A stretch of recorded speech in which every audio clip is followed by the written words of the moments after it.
This is AV SuperFriends Off the Rails, an almost regularly scheduled open discussion on audio and video in higher education. We'll sound off about our most brilliant ideas, our dumbest mistakes, and everything in between. And because this conversation will almost certainly go off the rails at some point, we'll end up covering just about everything else. And now, the AV SuperFriends.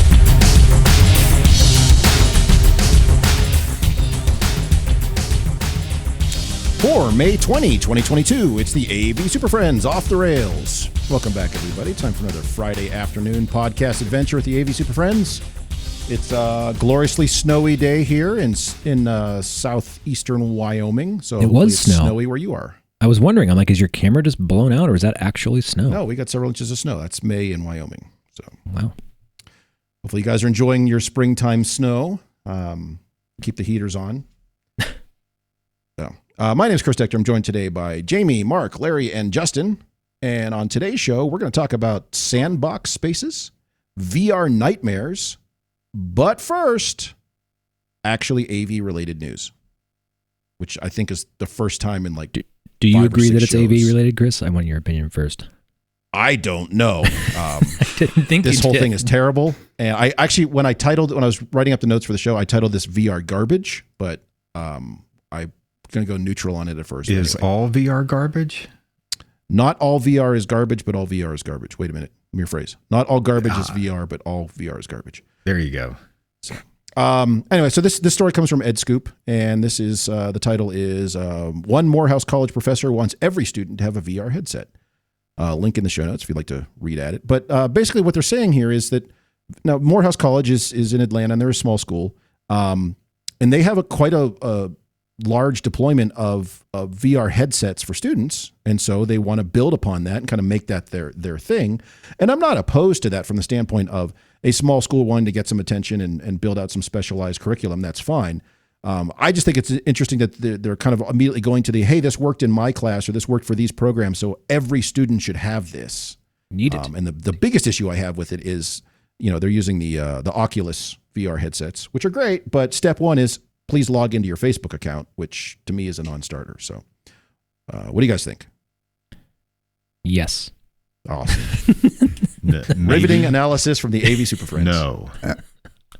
I can see how the pendulum can go that way real fast.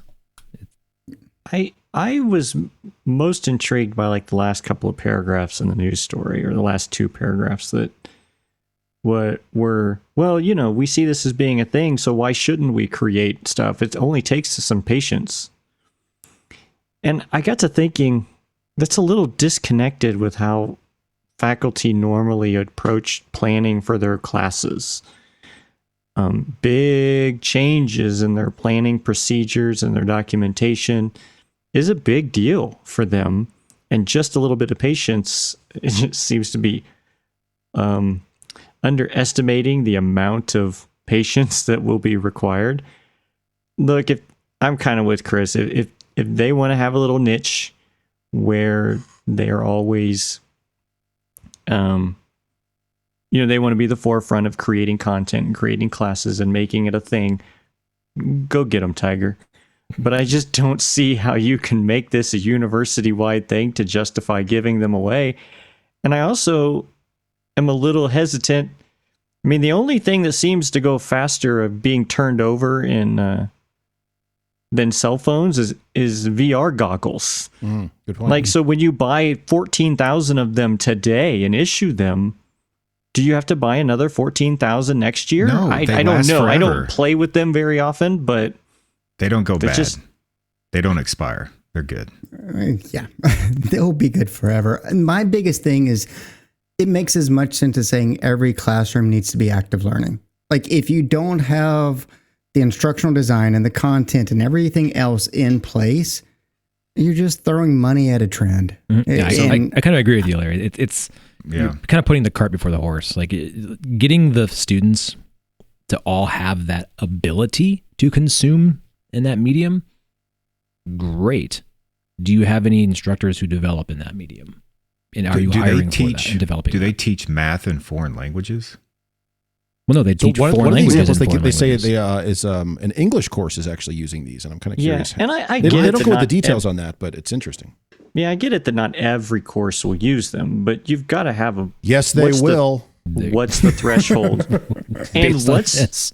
what's the patience of instructors of walking in and instructing to a classroom or not a classroom with a bunch of people wearing blacked out goggles? Well, are the instructors going home with a big ring on their face because they got to wear these things for 8 hours? Like, is it kind of like, I mean, Is there going to be going be an affliction known as VR eye from people whose eyes are just like... You're definitely on the one side of the spectrum, and I get it. And based on what I'm going to talk about later on, and I don't want to give it all away right here.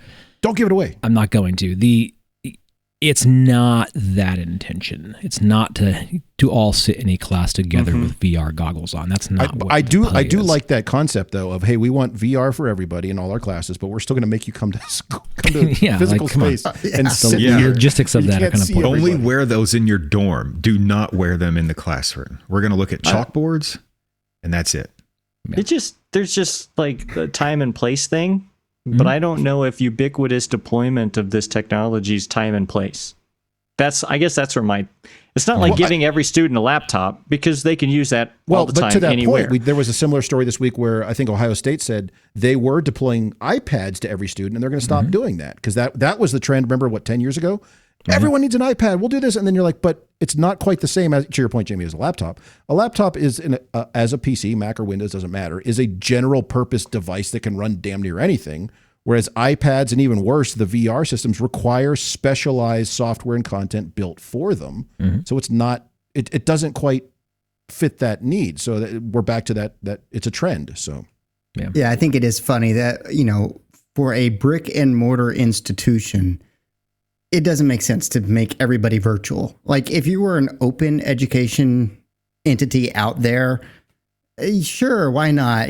Push the boundaries. But if you're requiring people to be there, what outside of unique special applications, which is the one area I think VR serves a real purpose. Outside of that, I don't see it yet for the general classroom. What would you say you do here? Although I think the number that they have doing here.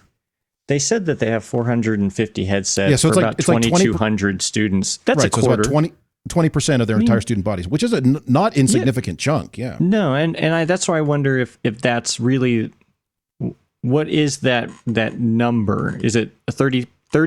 Where if you could have them available for 30% at any given time. Oh, what's that threshold where they're widely available sort of thing? Yes. Yeah. I mean, because not everybody's going to use them all the time. So can you have they will. How do you, very important codified question. by law. Time out. How are we going to clean these things? You're gonna get into my later discussion. Just keep that. Justin, sorry, I didn't know. I can't read that. I didn't put any notes in here. How are you not? Justin, that's an IT problem. So we'll just have IT take care of it. Okay. No, but I will pose this thing. How they're gonna have pink eye around here, looking at our group. How nervous do you see the admins at large get when instructors try to have students use their phones? Like, use your phone for this, and all the anxiety that comes around with that, and about, not all of our students have access to phones. If we can't even yet agree that phones are ubiquitous with students, how in the hell are we going to get to a point where like VR goggles are even a tool that the average student is going to have? Could we buy them for everybody? Yes, that's a budget problem, but couldn't the same thing have been said about cell phones? We know we can do things right now with cell phones that enhance teaching and learning, but we are actually very reluctant to do so because of the accessibility piece. This is just another piece of that's going to get real ugly. Yeah, I haven't used one of these in a while, right? A cell phone? No, the Oculus Quest. It's coming, man. Get it. Are they all wireless, or is it just a USB cable, or is there like 4 or 5 cables? You're all tethered to the wall, and then as you try to do stuff, it'll yank you back. The ones I used to use had like 5 cables you had to plug into different ports. There's completely standalone units now that you can be completely wireless without things attached to the walls or anything. So. Yeah, is that what this one? So you're right. Oculus has like 17 different versions. When's the next news story about student with VR headset got hit by a bus today on the street? It's coming. Well, I guess where I'm going with that is, what do they actually connect to?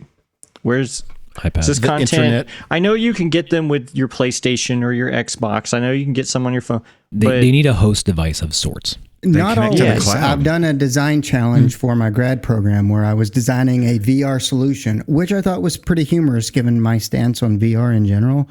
And they do have completely standalone units that you can load onto the device itself. So this is one of All those. right. This is the Oculus Quest, which is an Android-based one. So it is a self-contained system.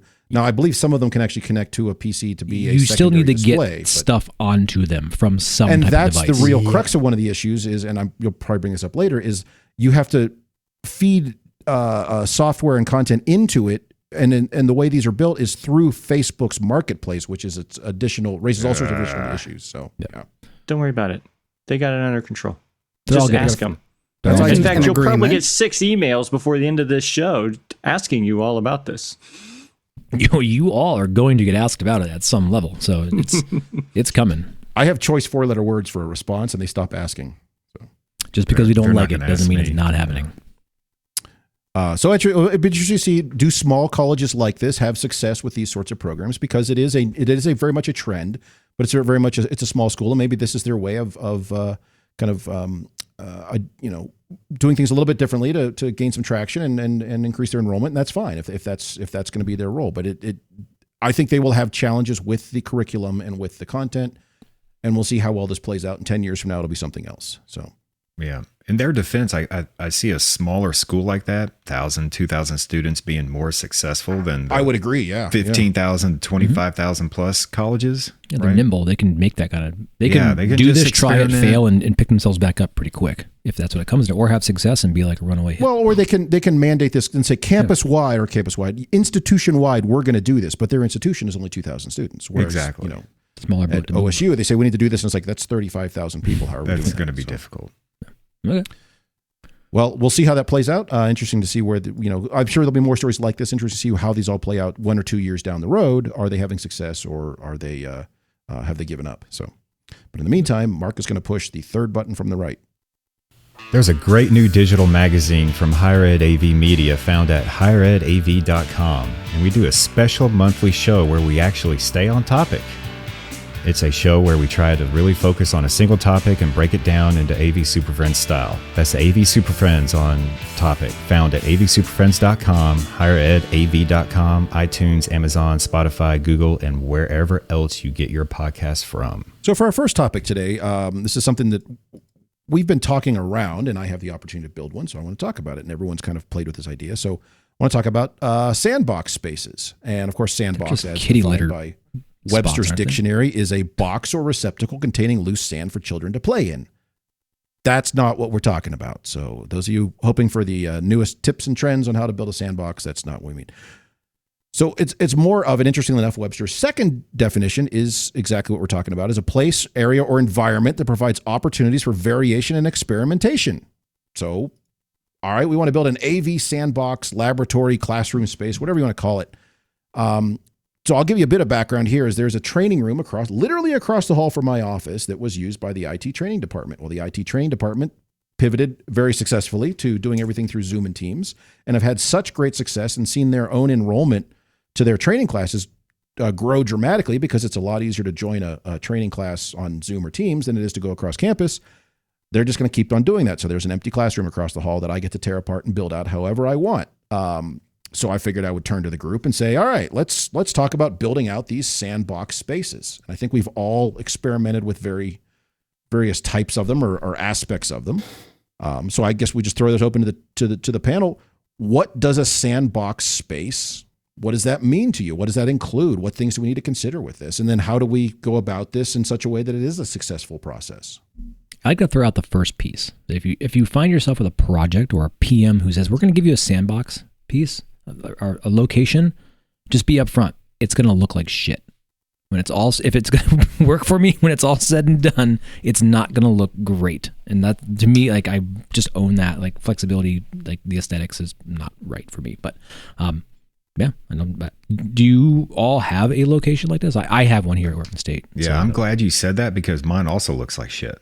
Okay. And it doesn't have to. I'm just saying, but no, I mean, I've got cables Step one, coming go through the across the ceiling. hall, and it needs to look like shit. I think it needs to, it's because bad. it keeps people from wanting to like registrar get their arms on it, like, oh, we're going to use this as teaching space. Like if it looks clean and finished, you're like, so you're using defensive infrastructure. Yeah, defensive infrastructure so that it can't be thrown back into the general pool of stuff. Like, it needs to be finished to look bad, I guess, but not. It looks good to us in technology. It looks bad to consumers at large, I guess.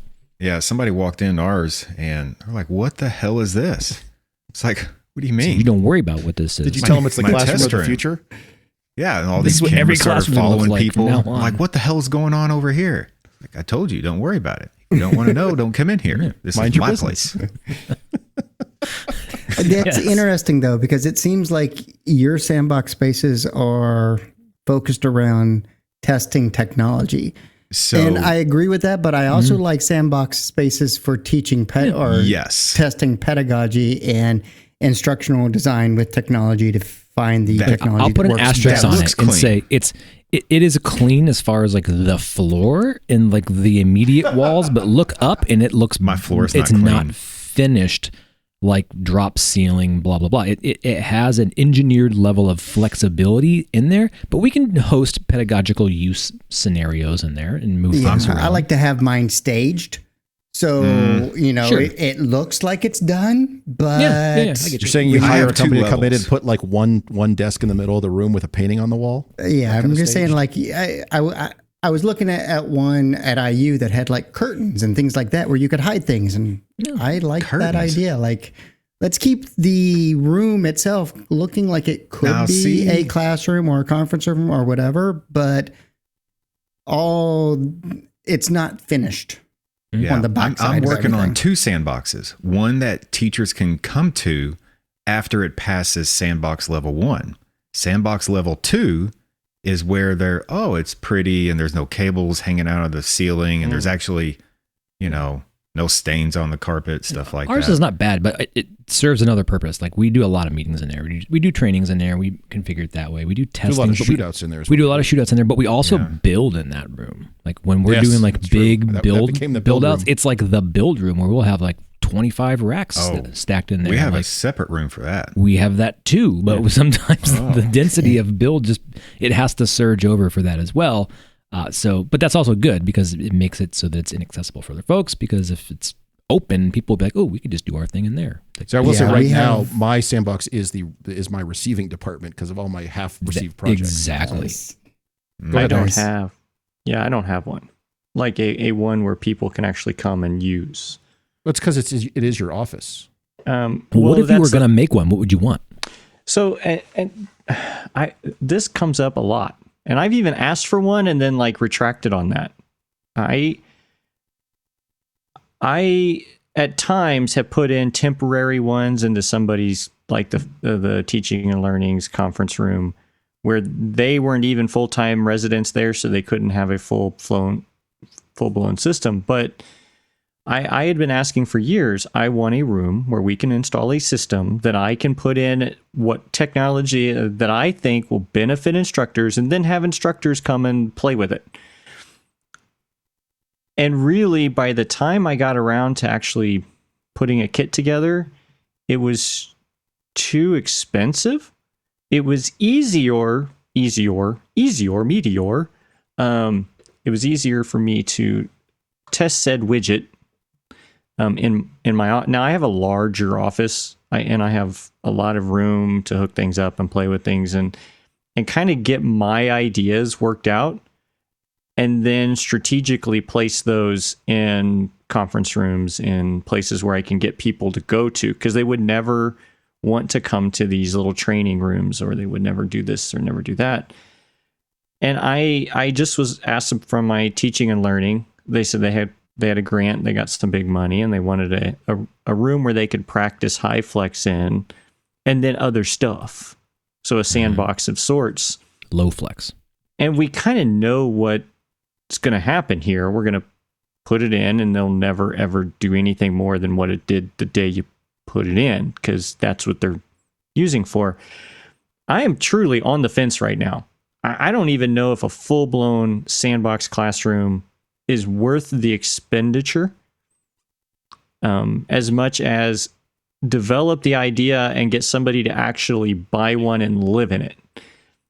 I just feel if I'm going to spend the money, I need to have that champion, and I need them to live in it, and I need them to make that successful.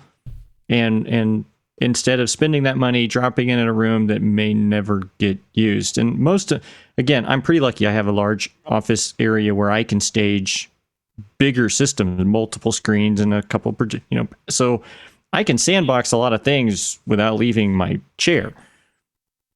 But I'm on the fence, so I'm kind of interested in what you guys are saying. To me, you're leaning on the definition of like product testing, bench testing. That's different. But I think you can do that testing here. Exactly. Yeah. Well, but I've tried to do pedagogical things too, like, but I can't get people to like buy into that. See, to me, I don't have I have no endpoints that are like that's the sandbox endpoints. Like that's like there's things in there, but I didn't design a system for the sandbox. That's not what I wouldn't know what the hell that even looks like. But no, we had a test bench, and I had to argue to get a classroom space. And they're like, why do you care about how big it is? I'm like, okay, hold on. So we're testing microphones and speakers and cameras and camera tracking in a 10 by 30 room. Like that's not a classroom, so that stuff is not going to work the same as it will in a normal classroom with block everywhere, with no carpet, terrible acoustics. I want to test my gear in a classroom that replicates the worst classroom on campus, and then we move the technology from there to the level 2 sandbox where people can actually use it. Okay. So let's pretend we're not talking about endpoints. Let's talk about the infrastructure, the real fancy stuff we get excited about. Like I'll explain ours. We have it's roughly the square footage of a common classroom, flat floor classroom, 20, 30, whatever, 40 people, put them in there, rack them, stack them, teach away. But we have gobs of floor boxes and lots of wall boxes and lots of locations in the ceiling that have a whole lot of infrastructure going back to a patch panel in a different rack location, right? So that we did have to agree, like, what is going to be a structured cable that we can use in the future. So a lot of Cat 6 running around through there, so that we can kind of cross patch and try different things. We've gone back in and chased in some SDI runs and things like that, but it's got a lot of cable infrastructure to lots of locations around so that we can move and patch accordingly. And that's about it. And there's power in those locations as well, but the endpoints, whatever, don't really care about those. Like, it's really just about flexible pathway going back to a routable panel of sorts. Yeah, gaff tape. And that could work. If you just had a big box, you could do it. But to Justin's point, there's that variation from that level 1 and level 2. At some point, as you're testing out things, in theory, it would be the sort of space where you could have somebody come in and teach in there. Now, in our case, the users are probably going to, at least initially, be that IT training department. But we can start that conversation with the folks in the Center for Teaching and Learning to say, hey, let's find some faculty and let's find some classes that would make sense. We have some interesting stuff we want to try out, so please come over here and let's work through this. And that will be kind of a partnership with them to try out the new technology as it best fits for new teaching styles. Yeah, it's important to get that feedback, and that's kind of that level 2 sandbox. Is like, okay, I think this is cool, or I think this sucks, whatever. Let's move it to the next level and see if other people think the same as I do that teach every day. So let's pretend your name's Jamie and you design systems for school in the Midwest. And let's pretend that when you want to test out a new theory, a new idea, that you just find a place and force it in there and hope and pray that the ticket count doesn't go above 1 billion. Let's pretend that's how you sandbox. Sometimes you have to. Pro so or I con, don't disagree. right? I believe we call that's called a secret sandbox. So here's one of the benefits of having a location. Let's pretend that we may be somewhere and vendors are actually traveling with product to show you again. Remember those days when they used to come in and I have this thing. Mm-hmm. So having a location, and they'd buy you lunch. Remember those days? They might accidentally leave the product there and you don't have to return it. Sometimes that happens. Yeah. But it's interesting when you have like your standard thing installed and you're like, oh, I want to see how this compares. Okay, let's put it right next to it and let's see how it actually performs. Because now you're like, oh, you said it's as bright or looks as this or blah, blah, blah sounds. Show me.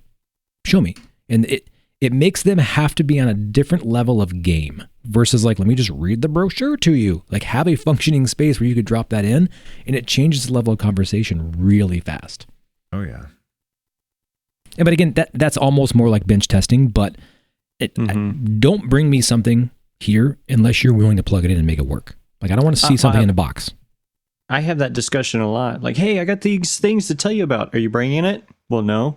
Don't care. I'll look at the website. Then don't come. I'll buy you lunch. I don't care. I don't care. Send me a gift Because certificate. that's 2 hours of small talk that you're going to try to sell me something I don't want. Right. But also having your staff available to like, let's poke this thing and break it and like try to put it through its paces. And honestly, some manufacturers are like, you know what, we didn't think of that. And it's like, yeah, well, here it is in a live environment. So you can actually test it without having to take it into a classroom, because good luck getting it integrated into a classroom in an hour. But yeah. No, I like it. I've asked about it, but like I said, I'm on that fence. So I'm kind of curious if you'll convince me otherwise. So back to the question about infrastructure, and Mark, you had mentioned having a whole bunch of wall boxes and floor boxes and lots of conduit and patch panels and things. And that would be one of my goals, would be to leverage something. And Larry, you and I were looking at it last fall in FACOM, that the grid floor, where I've already brought that up to IT leadership here to say, great, if this is going to be a true sandbox space, I want to put in one of these low profile raised floors so we can move that stuff around.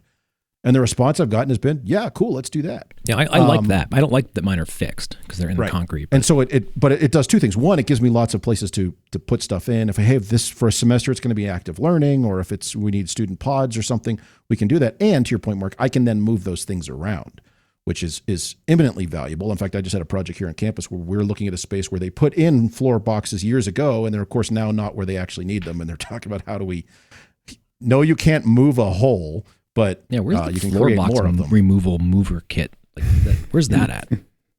Floor box relocation kit. Yes. That and conduit expansion. It's not taking the floor box out that's the problem. It's the 8-inch hole in the concrete that people fall through that becomes the issue. Yep. Can you move this over to carpet. 6 inches? Carpet. So the space I've got, as far as the bones of it is just it's a poured floor. So we're on the first floor of a building. So there's nothing below that. They didn't luck out to find a space that has a raised floor of any sort. It does have just standard gypsum, steel stud walls and a grid ceiling. So as far as the walls and ceiling, I'm in pretty good shape. But the floors make it more difficult to plan for anything as far as that clean, as Justin, you described that, like that, the level 2 space that is clean enough for someone to come in and use. But it's still going to have some utilitarian aspects to it. And I'm fine with that because it's designed to be something that may get different gear or different people in there every couple of weeks or every couple of months. Yeah, I think the point of trying to get that level 2 room in my head was I want that instructor to feel like they're in a classroom. Yeah. And even maybe try to get people in the audience. That's kind of a dream. It's not there yet, but that's where I want to go with it. Yeah, ours is actually, Chris, ours is actually clean.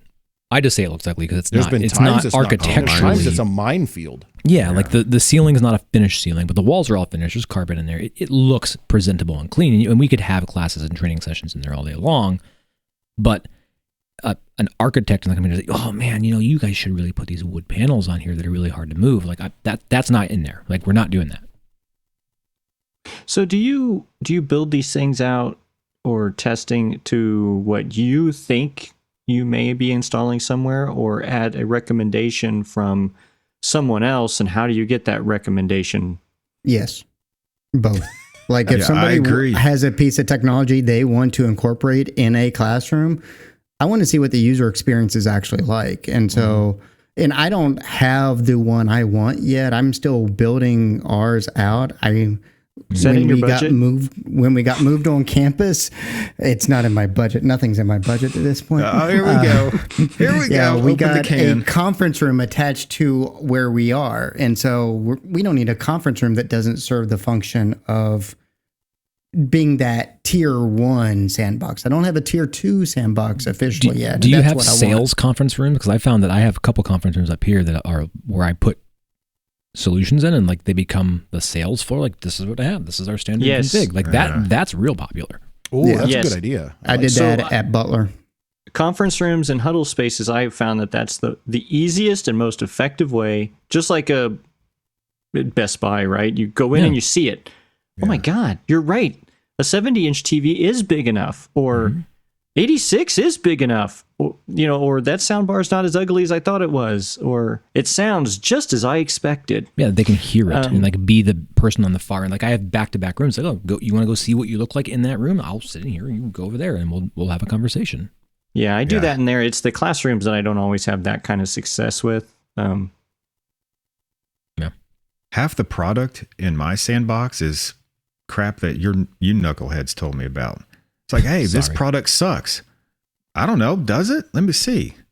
And Larry was right. It's terrible. We're trying when to you trick listen you so to you this wouldn't buy show, them. you probably shouldn't buy the thing we say sucks. You should probably buy the other thing. Well, he just knows like, well, waste as much I get money a as deal on possible. that. I want to verify how sucky something is. VR headsets for everybody. Yeah. Buy an Oculus and just go to the room and then put the Oculus on. Be like, yeah, this is terrible. I will say when we built ours and took delivery of this building, it's like when you get a car, right? You just figuring It it took all a big out. truck, by the way. It was a big truck. Yeah, they showed up, and our sandbox were Like, yeah, I got a building for a Steve somebody. When we looked in the sandbox, none of it went to our patch panel, and we're like, where's all this running? And I got the structured cable, just put it all in the IDF. So all of our stuff was originally plumbed to the IDF, crap. like down the hall. That's We're like, bad. That's not going to work, bud. So we have like parallel infrastructure, like all to the IDF and then all to our location. So we are like packed with cat cable in our I would actual land everything boxes. so it goes to the IDF and then see what breaks. I thought maybe that's going to be a problem. And I was like, you know what? Now this gives us the opportunity to just flood the hell out of that network with stuff and really test it in real life. Blow it up, man. I do want to say, I wish I had a sandbox network. That's what I really wish I had the most. Oh, that's the entire campus here. Like we That's the plug one in thing all I do kinds have. of crazy shit to the network. Sometimes it works, sometimes it doesn't. That's the one thing I do have. I do have the standard switch that the networking is deploying that they have set up just for me, and I get to ask them things like, hey, I want to try this thing.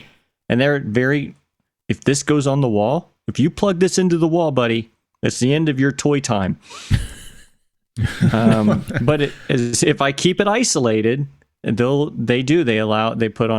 help me put on the extra VLANs if it needs extra QoSs or protocols, because they don't want to deploy it on the network. So that's the one thing I do have. I do have a giant switch that, just like all the other ones in the buildings. Okay. Well, And, maybe and you're that's an ahead of us. interesting idea to set that up so you deliberately have, I mean, you have campus network access in the space, but it's kind of that argument of the network versus a network. And especially, I like what you did there, Jamie, as far as having a network, which is not the network, but it's your own, but it matches the same hardware and configuration that the campus network does. So you can test something in an almost true development environment before it rolls out, or maybe it never does, but at least lets you verify whether or not this is a viable option to even consider for the network. And I had that a long time ago, back before really AV over IP was a thing. Remember when life size first hit the market as a codec thing? Yeah. Well, I got one, and I plugged it in, and it just destroyed the network with multicast traffic and brought down the email server. And I got my hands slapped. What are you plugging this stuff in for? I said, well, how else am I supposed Because to the make a cord phone fit? call? The connector looked right. The connector fit in the wall. Why would I They not said, do that? what if we give you your own little switch that's identical to the rest of the network so you could see if it works? That's up to you. Golden. If you don't, So I'm you gonna keep break it plugging shit once. You said that's an even better idea. in. Yeah. You break it once, they start to bend a little bit. Okay. Fair enough. Break it. At least It's good to break things. You learn from that. fail fast. You learn Yeah. how to pack up your office But for the last time. Well, you got to break things. Chris, just live in and one not little a, box. That's it. Mass type of exponential situation. But looking back, I mean, it's been really helpful. It's helped me be able to set up all that kind of stuff. So that's the one thing I do have. Everything else, I'm guilty of. Well, it worked on the bench.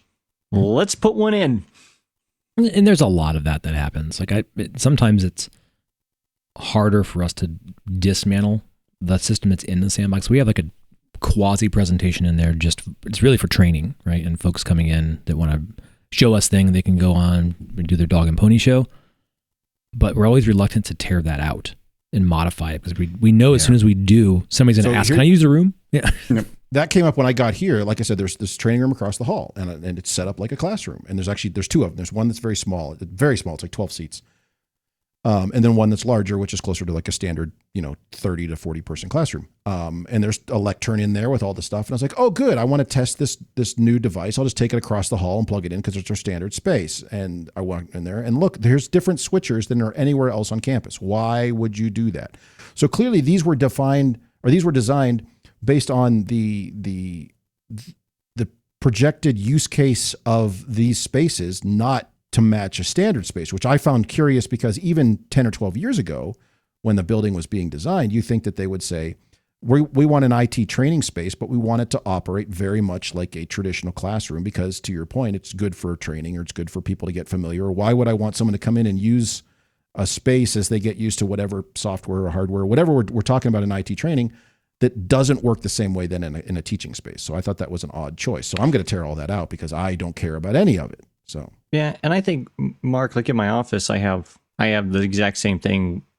I have my own personal version of what we deploy everywhere. Mm-hmm. And my biggest issue is it becomes the onion AV system, and it has layer after layer after layer after layer of this test. Like sometimes my biamp to Sierra file, I just amend the test that I put in it. Just keep adding things in there.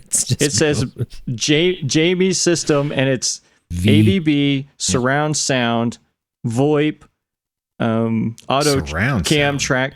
USB just in listen, and out. It's testing, right? And so because I don't want to take what I had in there out. Right. I'm like, no, I want to still be able to use that. So I'll have and it becomes this onion of. Imagine supporting that everywhere. Yeah, I know that would be awful. Yeah, then just deploy it across campus. This is great. Can I just get this in every room? Larry, you have often, I want to ask you this specifically, you've often used the phrase a safe space to fail when thinking about not necessarily spaces like this, but it just in general as far as coming up with systems or testing or trying out new things. If I wanted to build out this space so that it is a safe space to fail, not just for people who might come in to use the space and understand that this is a sandbox space, this is a laboratory space, this operates a little bit differently, we want you to try these things. But from my perspective as IT, as AV, to say, I'm going to try this out, and this box that I'm going to try in here, this piece of hardware may be a total failure. How do I get that across? How do I sell that both to faculty or to leadership? Or, I mean, how have you dealt with that aspect of, we need to be able to try this out, but I want you to feel this needs to be a safe space to fail? Well, up front, I don't have one here. I think what Justin has in his tier 2 sandbox is about as close as I've heard. Wanting one.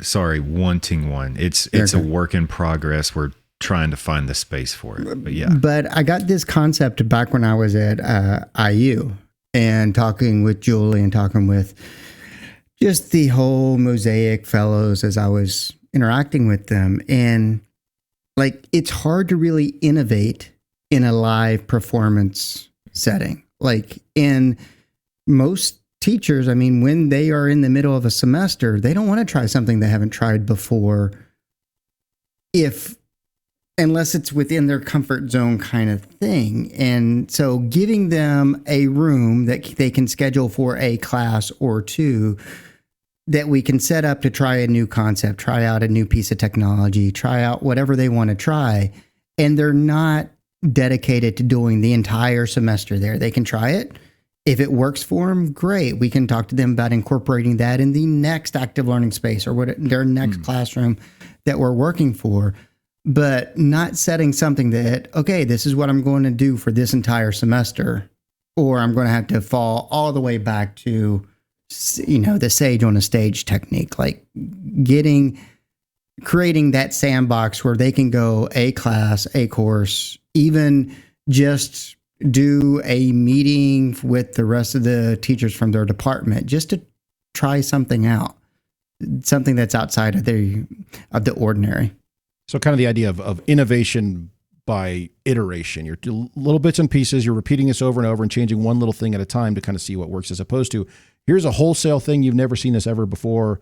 Now go teach using it. It's more or like, give them that space that if they want to do something completely outside of that typical change, they have a way that they can go and give it a shot one time. And if it works, then they're good. If it fails, we told them up front, you're up there without a net. This is you wanted to try this. We've created a place for you to try this. Try it. Let your students know we're going to try something different and let it go. See, it makes me think, because I've asked this question that convince me that I'm completely wrong. I want to be wrong about everything I've given you in a class. You're right? wrong. And that's great, because I often feel that instructors have just figured out how to make what we've given them work. And they've already designed everything they're going to do based on this is my I and O that I have in the room. I will adapt and do all my iterative change, expecting that these are going to be my standard I's and O's. That happens a lot. Right. And so but it's even hard to get them to have the conversation. Like, how would you do this if this was not here? What would you they don't want know to what to be tell there? you.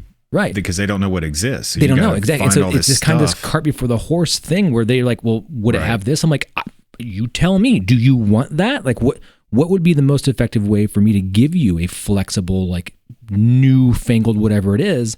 But they always default back to, well, as long as it has an HDMI, I can make it work. It's like, that's not what I'm asking you for.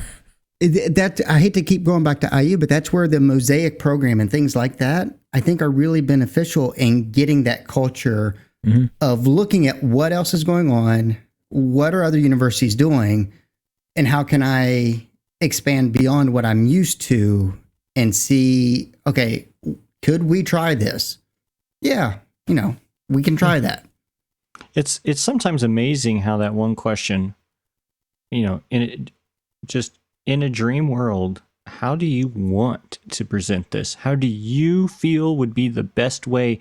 Budget's no limit. Just tell me, what do you want to see? And they just what? I mean, if you ask anybody about their house or their car, I mean, what would you love to see your car be able to do? Well, I want it to be Bigfoot, right? But when you ask them about that with their teaching, sometimes it just throws them for a loop. Like they really don't. They haven't thought that far. They know they don't like what they've been provided, but they don't know what they want. Well, on the other hand, I think about some spaces, and we were talking about this offline a couple of days ago about rooms that have multiple displays. And do you give, 2 displays on the lectern, one of which is only connected to the computer, or do they both go to the system, and so I can route content all over? And that's one of those challenges where if you start doing that, then is that an expected sort of feature in every space to say I should have the ability to show 2 pieces of content simultaneously?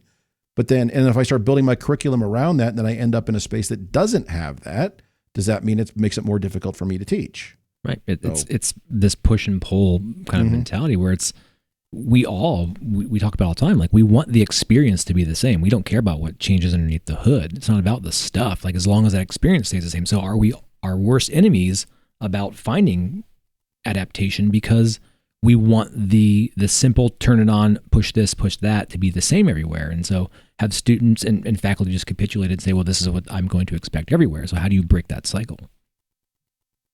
Well, and so I can say, as far as the maintaining that experience, that is one of my first goals in this space. Is I'm going to I'm going to install dramatically different AV hardware and IT hardware, and with the goal of, for lack of a better term, replicating a standard UW classroom experience, using things that, if it's successful, somebody can walk in and use it without needing any additional training. It works just like a standard space does now, but with things that are, completely different. So, AV over IP versus HD-based T and things like that. But even to the different transport mechanism, different microphone and audio systems, different manufacturer, different control system, all that stuff will be dramatically different. But if it's successful, then it will look the same, which is a weird way to think about it, but that's my first goal. Now, from there, I want to build from that and say, okay, now that we have the bones of this, the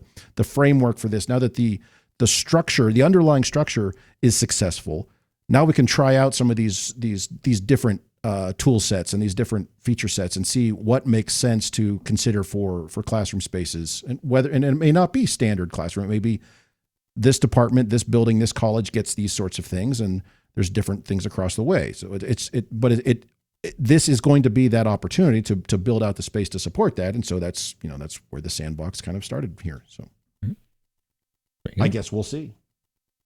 Stay tuned, I guess. Stay tuned. Any last thoughts on building out Sandbox spaces or things because we've gone through everything on my the list I've got here of items to discuss, but is there anything else we haven't come up with? Keep water out of your sandbox. It's going to. I was going to say get a top for it because the cats get in there. The cats and they just make a cats. You don't want cat shit in your sandbox either. It's bad. Bad.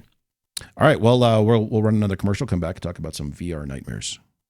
Do you have a question for the AV Super Friends? A topic to suggest? Or were we just really, really wrong on something and you'd like to give us a piece of your mind?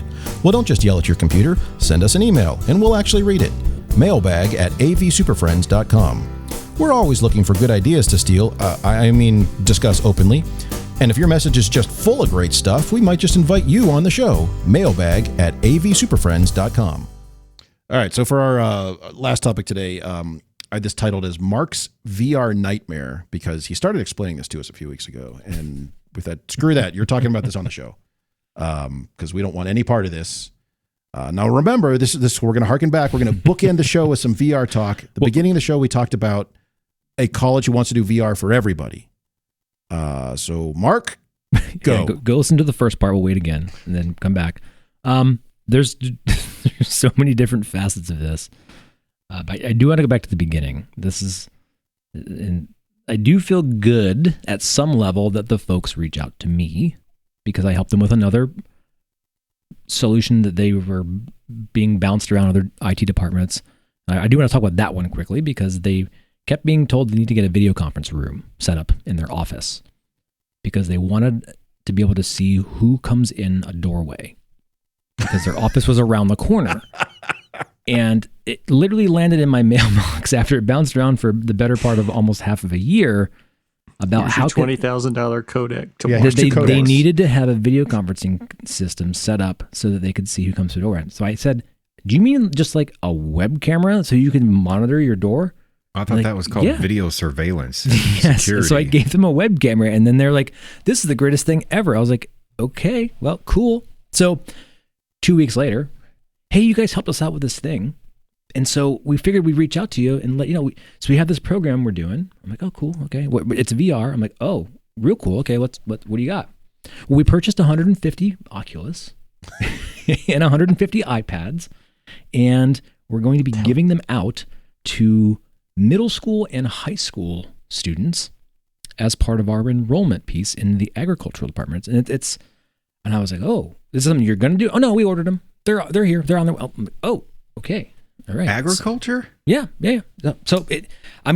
So I wanted to just hear it out. I wanted to just let me get it all out. I'm not going to give you any response really. I just want to tell me what you got. Tell me the program. Sell it to me so I can understand what it is you're doing. Because I was kind of curious, like how are they actually going to roll this out there and what are they doing? And the group that first approached me was directly related to the enrollment piece of these colleges. And I was like, okay, so the play is the enrollment side of this, right? And so we really want to look at students that are coming in or they're figuring out what they want to do as their careers and get them, right? Here you go. This is the next big thing. And it is some terrible pieces in the Oculus side of this and all the stuff we talked about in the first half about the accounting. Yes, that's a issue for sure. Like whose account is where and how do we get things onto it? But they started to share some of the development that was going on because I was really curious as to what some of this content was and how they were using it. And I do want to say that it's AR and VR, right? We often jump to the VR side of this as the real extreme side of this pendulum. And it is like the goggles and stuff get all the press and whatever. But this program, it's Dive for Ag, and it's at Oregon State. I thought they were putting it together, but they actually got a lot of federal dollars. There's a grant out there where the federal government gave them $1 million to purchase all this stuff and do this for ag and I was like, what are you guys doing in ag? And I was really curious of what the content was. And they've developed some really strong content that shows different types of farms and the technology in farms so that people that are in these rural areas can have access and see these things, because there is an industry out there in the ag part. And I got to see some of the content. I was like, wow, this is actually pretty powerful. And the piece that got me that was the most powerful was the AR experience, right? So that they can have it at their own desk and using the iPad or their phone, look at their desk and have a 3-dimensional version of a full-on dairy farm with all the aspects and all the elements. And I was like, well, that's kind of cool. But it also got into a point where it was interactive, and the students themselves were making content. So they can upload from their phones, their computers, whatever they had, into this platform, right? So it became very immersive into this farming piece. And so it was really kind of surprising. But I'll kind of zoom out a little bit here. I was really interested in kind of what's it going to take to do this, because the genie is out of the bottle. This is happening. They ordered, this program's done, the $1 million have been spent, and they're like, oh yeah, and this group's getting them, and they're getting some, and they got another grant coming in. And I'm like, well, apparently this is a thing. And so I brought it to us because I know how much Chris loves VR. It was worthy of a conversation. I'm not disagreeing it's a thing. Yeah. It's just a bad thing. It's a short-lived thing, but hey, go nuts. I don't know if it is, and that's kind of where Well, what you just described there, as far as them having customized content, makes sense. They've got this ability to kind of create and build out these little spaces and things. That doesn't scale. But what are they asking you to do, though? Support. Like, what is your role? Make it work. Take a step back. Support, like what? Like cleaning them? Like, what do you mean support? All of it. So that is one facet, right? So let's do our homework real quick. I'm going to try to cram this into this 15 minutes the best I can. What are the pillars needed to do this successfully? Right? That's kind of how I came into the conversation. You want to do this. This is happening. Since the university is going to have a branded version of this, this is out there, we have to figure this out. One way or another, this is happening. I hate to ask the question. Yeah. I know they are providing the headsets, but the VR isn't the key here. It's the AR, as you were saying. Are they providing the device to view AR, or the students required to provide their own? Because that support was the big key that I was trying to wrap my head around. And if you're not providing the device, that support becomes a lot harder. So in the grant, they purchased 150 Oculus sets and 150 iPads that they were giving to the students. Here, want to come to this? We're going to give this to you. That's a hell of a hook to get people to enroll somewhere. Like, sure, for recruiting, absolutely. Yeah. And so the support side. So I mean, is it as like, okay, well, my iPad broke, here it is, fix it, or like what is support when it comes to that crap? That's where this whole conversation is, Justin. That the stuff has already been purchased, the money has been handed out, it's happening, right? And so, how do we, as an IT organization, get our arms around this? Now, I will also kind of put, there has been a contract signed with a content developer for those. I'm not endorsing Time Looper. Check it out, Google it. They produce a platform. They take the curriculum and work with the faculty to develop the content that they put in. And think of it as slots. You get your different modules that go into this. They develop an app that then opens up on that iPad, and boom, you now have access to your different modules, right? So that's kind of the workflow that goes on here. That's working in parallel. There's some people that are out at the coastal piece getting the grant that has tsunami preparedness. There's some forestry groups that are preparing content for those who do not have access and for whatever reason cannot actually get out into the forest. So there's a lot of development, a lot of money coming into this. So when I say that just because we don't like it doesn't mean it's not happening, there is resources being pushed behind this. This is much greater than our ability to stop this, I think, at the point. Yeah. So it's coming. But I think the difference here, some of the logistics aside, the difference here is that this is being wholesomely put together. All aspects are being dealt with holistically. It's Friday afternoon on a day off, right? Correction, you make the mistake every time, so I love it. Someday I'll learn English and I'll read a dictionary. But get the Cliff Notes. That's what I like about this particular aspect is that You have a content creator who is creating content specifically for a curriculum that has been planned around this device. Then they purchase all of the equipment in order to do all of these things in these stages, which is that technology enabling learning, right? Okay, so that's the nice part. What I don't like is kind of what we led off with is like, well, here's all the crap. Good luck. There's still some of the logistics I would like to see or know, or I'm interested in as you go. This is going to be ongoing. This is, by all means, this is not finished. This is live going on right now. I want to know within the Department of these departments and in your support group and in their dealings with Meta, is Meta going to Facebook, Oculus, whatever the hell they're called now? Are they going to provide management systems that don't reside directly from them? A la like Apple. When Apple TV started coming to the classroom, everybody's like, oh my God, this is wonderful. Unless you don't have an iCloud account, then you can't use any of it.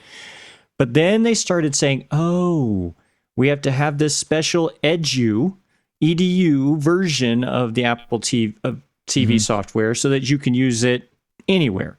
Now, I would be interested in if Meta came out and said, yes, look, you don't have to have, to Chris's point, your Facebook account personalized, because let's face it, in junior high, some of those kids aren't 13, therefore they cannot have an account. Technically not allowed to have one. And that was brought up. That was brought up in this conversation about the actual legal piece of this.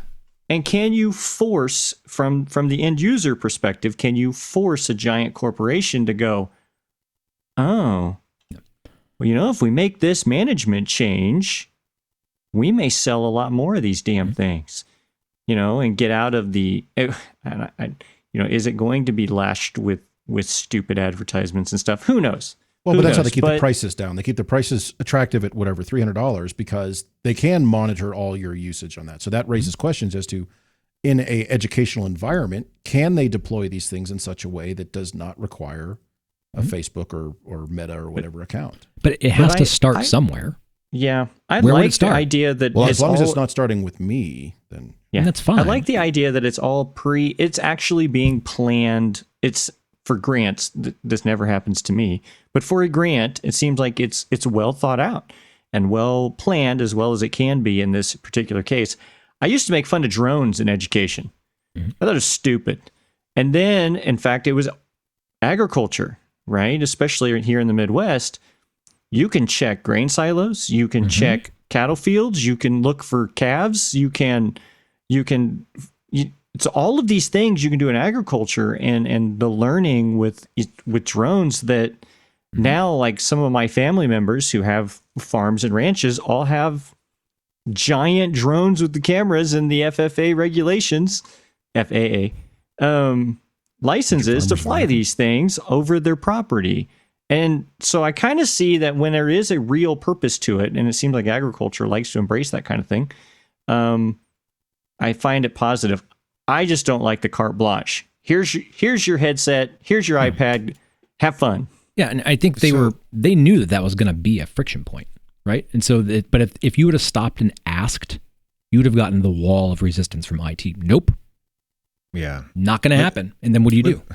Let me ask this question about support. I still don't understand the support thing. So this may help me. Yeah.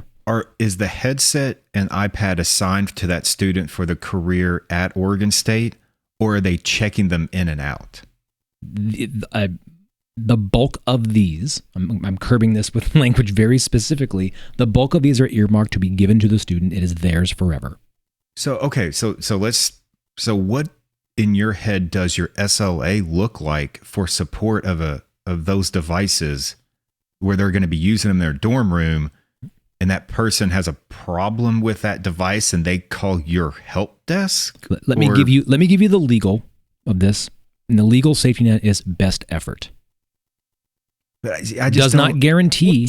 But Justin, the question you're asking is very common for any schools who have a checkout program. They'll let you come check out a laptop, or whatever, and they can call in the help desk whenever they need help. So and the expectation is they're going to. That made sense for the checkout thing, because now you have you have extra units. You can swap things in and out. I don't know if you like take them apart and repair them. Like, See, Justin, all you're doing to me is you're identifying the silos and like the pillars of success that need to be put in place to make sure this happens. This is not an AV thing. That's like the least of this. It's just not like at a all. little turnkey doohickey device. And like, what does support mean for that widget that they can get at Best Buy? Right. Like that's if they trend. bought one themselves and it broke, I'm assuming they're just going to go buy a new one, or they're going to call Best Buy or Oculus. Sure, why not? But all the above. But them as a group, they being the people who got the grant, did know that let's do what we can to get the stuff here and get development happening, right? Sure. And the feds said, okay, cool, yeah, well, here's a bunch of money, go out and get it. And it's working to an extent where the conversation is happening. We are moving forward one way or another. We're not going to stop this thing. And so, but since we know it's happening, there's going to be an OSU website that you can get to these things. You can get to it right now. We'll put the links in the show note if you want to check it out, that it's there. So we're not rolling the time back to stop it. So now that means since it's a branded piece, university resources will be put forward to make sure this is the best possible experience. As bad as we want to feel about it, and I was very skeptical going into it, but I will be honest, afterwards I was like, they did a really compelling job at giving me this argument and showing me firsthand. And you can see the video through the website and the links about how some of this content is consumed. And my take right away, it was not about the VR. It's like I said before, it was the AR stuff and the thought that, that you said, Jamie, about that went into it that was really important. And it's not being sold as this is the end all be all of our students are going to go through this as their primary means of consumption of education. That's not what this is. This is additive to the experience. See, this is all interesting to me because we have 2 VR labs, or is there just a room where, they bought these headsets for students and they're creating different content, whatever. They didn't want IT support.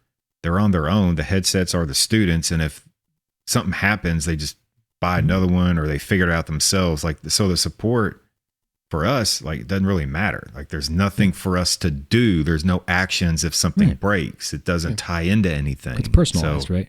And so, but you said it didn't tie anything. I think we will see in the next year or so an LMS that has a VR element within it.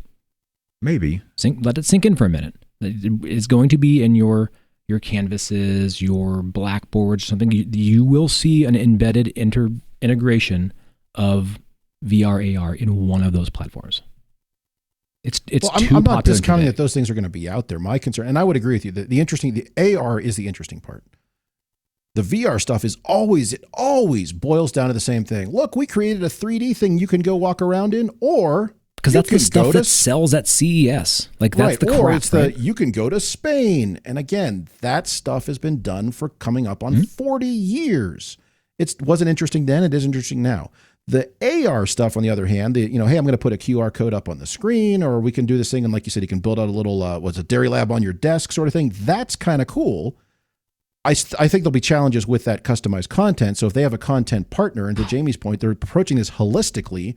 They're including all that. They didn't just go buy a bunch of hardware and say, "Oh, we'll figure it out," which is usually what schools do. They roll out a bunch of this stuff, and they're like, "Well, we'll build stuff." One of the pieces, we've all talked about, it's really hard to develop the content. It's only hard to develop 3D modeling content. It takes a lot of labor hours, but if we take a more generic approach of what content is, just information, the mapping and geospatial piece of this was really important. Students can go into the field, take a picture, put notes on the picture, and upload it right into the platform, right from their phone natively. Well, because the phones have that built in already. Right. And so now as you're there and you have to think, oh, there's a pin, let me pop on that. I'm interacting with student-created content in this, and the parallels of the metaverse stuff, right? That's kind of where this is, where you have this digital overlay within this mapping environment that students are actually crowdsourcing the information and putting that experience in there. And to be honest, it kind of blew my mind to see that level of interactivity happening at the students themselves into the platform and then being consumed either through AR or VR or both, but also as just a reference, right? So we talked about having, and we did the live thing a couple days ago, these parallel back channel communications. Think of that. Students are together working and creating it's content. It's not a whole lot different than them all building a Discord or whatever document, right? So this is a 3-dimensional interactive kind of weird document, but now it's in space and like it has geo-coordinated kind of elements and tagged to it. So it was really interesting from that angle. And I was like, well, I kind of went into it very skeptical and came out with a different perspective. When is this supposed to go live? This summer. Summer. The site is live now. I mean, like it actually gets deployed and you're into the weeds, right? This summer?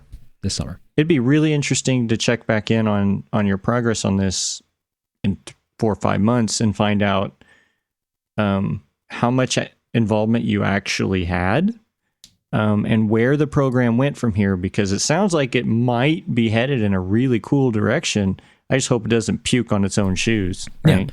Yeah. The surface always sounds like 3D projection, right? It always seems like that. And like that's, to me, that's not really what this is. That was like the wrong side of the equation. I like that this came in through the content and the development and their interactivity side. And it didn't just go to the, how am I going to get these fancy goggles on? Like that was the last piece of it. So I don't know. And there's a lot of people. And if nothing else, it was the relationships and people recognize like, hey, you're not going to say no, you're going to listen to me. That was really important. And we didn't just kind of turn them away. And for better or worse, we're in it. And it may not even be me at all when it's all said and done. It may just be a pure IT play. But there are those elements of the checkout, because I think it brought up, Justin. It's like we do want to have some of these set aside for students who want to check them out. And so there's people that do media checkout now at that table as well. What's that going to mean to them? Wireless connectivity, the identity folks. If we're dealing with students that aren't even university students yet, getting them into this. So it's a much larger whole riddle to figure out than just the headsets and the iPads. Like there's a whole bunch of other stuff going on here.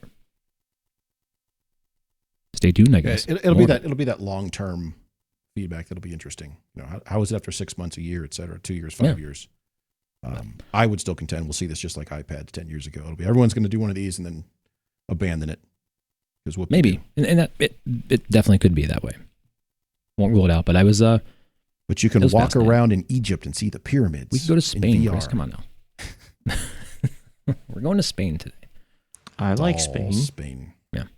Well, so I don't. Right. I will update us. We'll put the links in there. You guys can check it out, and I'll let you know if it becomes into more of a nightmare or a dream of some sort. We'll update you accordingly. It'll be a fever dream if it's a dream, but yeah. Okay. Well, I will be interested to see how it turns out. Eat crow! Eat crow! Oh, I'm not eating crow on this. I'm going to win this one every time.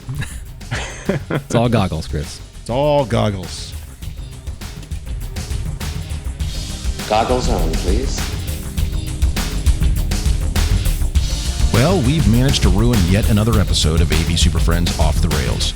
You can contact us with questions, topic ideas, or general complaints at mailbag@avsuperfriends.com. If you complain loud enough, we might just invite you on the show. Nice work, everyone. Sharp broadcast. Really good. Everyone on the floor as well. Really a lot of hustle. I liked it.